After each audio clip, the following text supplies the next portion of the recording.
13º. Ele não é uma realidade. Você sabia disso? Ele é uma promessa. E depende de 2 fatores. Primeiro, a empresa ter uma boa saúde financeira.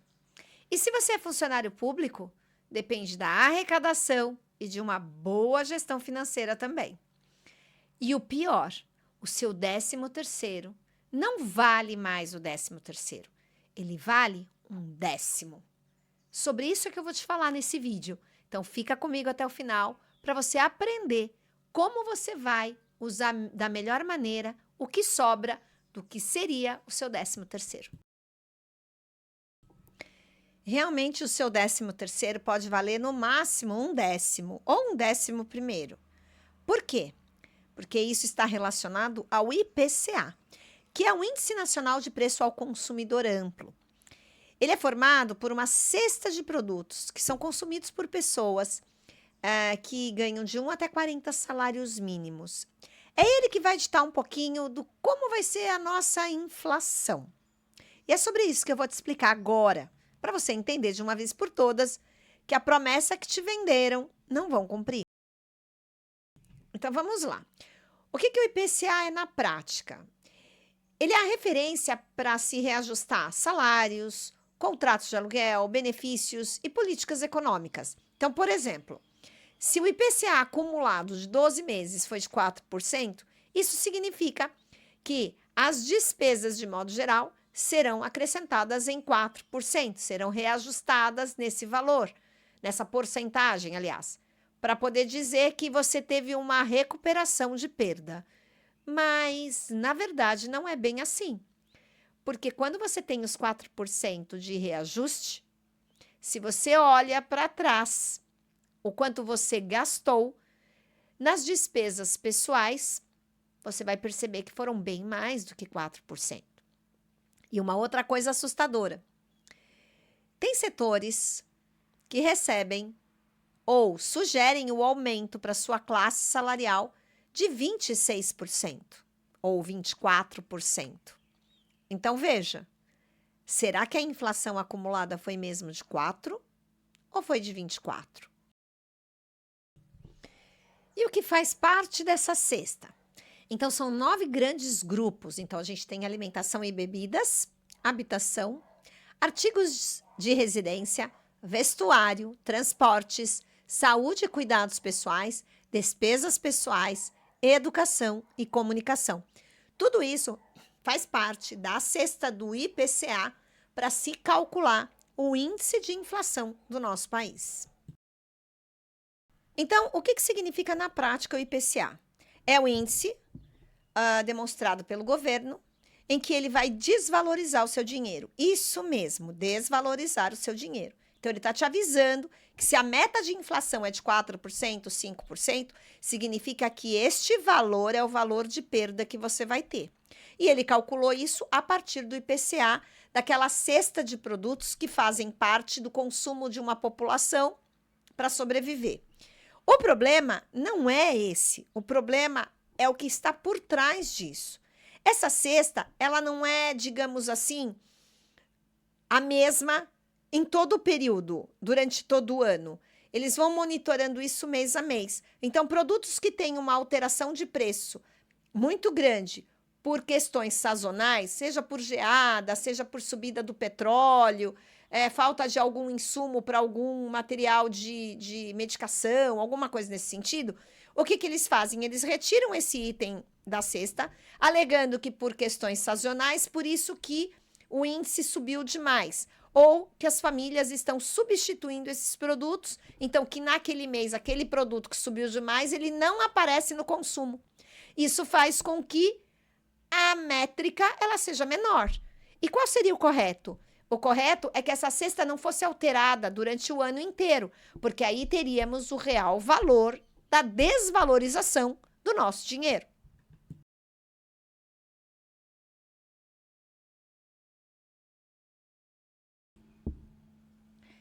Chegou a hora de entender por que seu 13º não vale aquilo que está expresso por números na sua conta.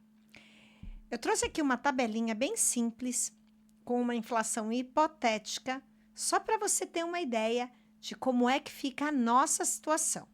Então, nesse caso, o valor do 13º é de R$ 3.000. Então, o salário da pessoa é de R$ 3.000. Imaginando que a inflação está de 4% ao ano, esses R$ 3.000 que você ganha em janeiro, este valor de 3.000, que você vai receber lá no seu 13º em dezembro, também 3.000, ele não vale mais 3.000. Ele vale 2.220. Por quê? Porque ele teve a perda da inflação projetada. O que você comprava em janeiro com 3.000, você não vai comprar em dezembro com este mesmo valor nominal que cai na sua conta. Porque agora ele vale só R$ 2.220. Entendeu por quê? O que cai na sua conta não é o que eles falaram, o que eles prometeram? Antecipar futuro é muito caro. Se você é funcionário público, paga um pouco mais barato. Mas se você vai pegar um crédito pessoal, a coisa fica complicada.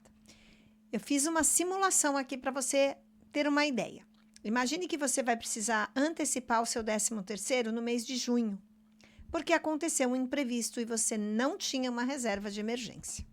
Então, você foi ao banco e pediu para o seu gerente a antecipação do seu 13º.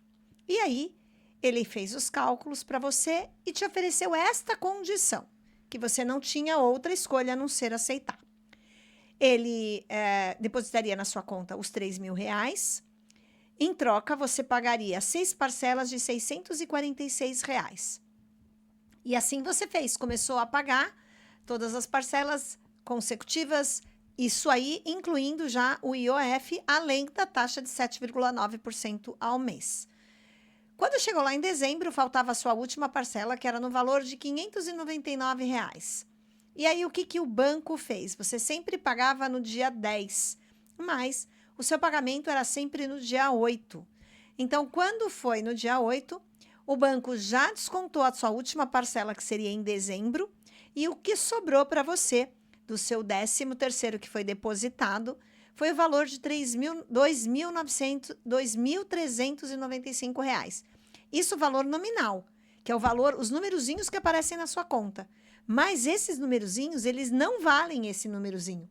O que eles valem, na realidade, é 2.352. Por quê? Porque você já perdeu para a inflação.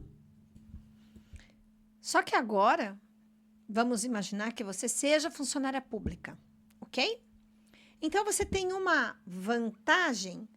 Como o seu dinheiro ele é seguro para o banco, porque você recebe naquele banco, você foi buscar o empréstimo naquele banco, então a margem de risco dele é pequena. Por isso ele te oferece, hipoteticamente, um juros de 2% ao mês, mais IOF, que é o Imposto sobre Operações Financeiras. E aí a mesma situação do exemplo passado. Você pega em junho esse valor, divide em 6 parcelas, vai pagando mês a mês. A primeira parcela foi de R$ 535 e a última parcela, por questões de IOF, tarifa, alguma coisa, ficou só no saldo da última de R$ 525. E aí, mais uma vez, você paga todo dia 10 o seu empréstimo, mas o seu pagamento caiu no dia 8. O que o banco fez? Na hora que caiu o seu 13º no dia 8, ele foi lá, debitou já a última parcela e deixou na sua conta um saldo nominal de 2.469. Nominal, é o númerozinho que está ali. Mas e quanto que ele vale, na verdade, quando você vai ao mercado, por exemplo? Ele vale só R$ 2.426. Por quê? Porque você já perdeu da inflação. Agora, o que eu quis mostrar com isso? Que nem tudo que falam é verdade. Então, você tem direito ao 13º? Claro que tem. Só que aquele 13º que você acha que vai receber, que é o mesmo valor que você tinha em janeiro, você nominalmente recebe, mas em termos de valor, não. Qual a lição que fica? Primeiro, essa promessa, ela te engana, porque ela diz que vai entregar uma coisa e entrega outra. Se você antecipa essa promessa, aí a coisa fica mais complicada, porque você fica pagando muito caro por um dinheiro que nem está valendo. Então, o que fazer com o 13º que você vai receber? Primeira coisa, você pode utilizar esse 13º para quitar dívidas mais urgentes. São duas mais urgentes que você precisa aprender. Primeiro, se for dívida com cartão de crédito, os juros é abusivo, portanto, se livre dela. Segunda, se você tem algum tipo de empréstimo, seja ele consignado ou não, antecipe o pagamento, porque você ganha, entre aspas, em diminuição de juros a longo prazo. Você vai continuar perdendo? Vai, mas aí você perde menos. Segunda coisa que você pode fazer com o teu 13º é pegar o que sobrar das dívidas que você quitou, dividir ao meio e uma parte você vai guardar, fazer a sua reserva de emergência, para não acontecer como no exemplo, de ter que antecipar o seu futuro e pagar muito caro por ele. Não importa se a sua reserva começar pequenininha, o importante é que você comece. E como você vai guardar esse dinheiro? Mais para frente, em outros vídeos, eu vou te ensinar maneiras que você não vai ser enganado, achando que está ganhando, mas, na verdade, você está perdendo. Terceira coisa que você pode fazer com seu 13º é utilizar uma parte dele, depois de pagar as dívidas, depois de separar uma reserva de emergência, é você utilizar para o seu lazer. Mas para isso, você tem que aprender a se planejar. O seu lazer, ele tem que ser compatível com o valor que você tem.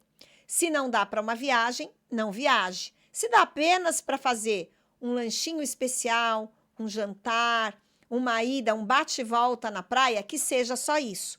Não queira fazer aquilo que o seu bolso não pode pagar. Porque senão, você vai começar 2026 já na mesma rodinha dos ratos.